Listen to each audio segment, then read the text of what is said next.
আমি এই মুহূর্তে চলে আসলাম মুক্তাগাছা এই রফিসউদ্দিন মার্কেটে।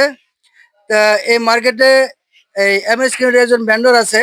হ্যাঁ, তার দোকানে এই গার্মেন্টস এর রেডিমেড পোশাক বিক্রি হয়। হ্যাঁ, যেমন শীতের কাপড়, panjabi, pant, shirt, three piece এই সমস্ত আইটেম বিক্রি করা হয়।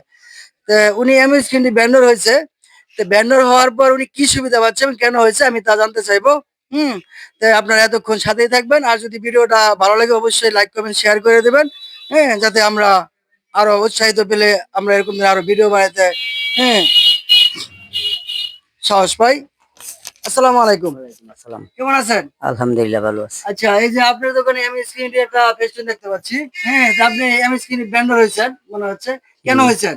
রিয়েল স্কুলের ভেন্ডর হয়ে আমার অনেক ব্যবসা লাভান্বিত হয়েছি। তার জন্য আমি এই স্কুলটিতে লাভবান হয়েছেন। লাভবান হয়েছি। আচ্ছা, ভেন্ডর হওয়ার পরে কি আপনার আগে চেয়ে বেচা বিক্রি বাড়ছে? হ্যাঁ, অনেক বাড়ছে আমার। যদি মনে করেন যে অন্য আরো কেউ এরকম ধরনের আপনার মতো ভেন্ডর হয়, হ্যাঁ, তাহলে কি তাদের বিক্রি বাড়বে? হ্যাঁ, আমার মতন যদি উনি করে তার শিওর? ইনশাল্লাহ শিওর বাড়বে? বাড়বে। আচ্ছা, আপনি আমার যে মতো বেচা কিনা করতেছেন এতে কি মানুষ হাসি আনন্দ পাচ্ছে? হ্যাঁ, আসতেছে হাসির হাসি মধ্যে আনন্দ আনন্দ পাচ্ছে? পাচ্ছে।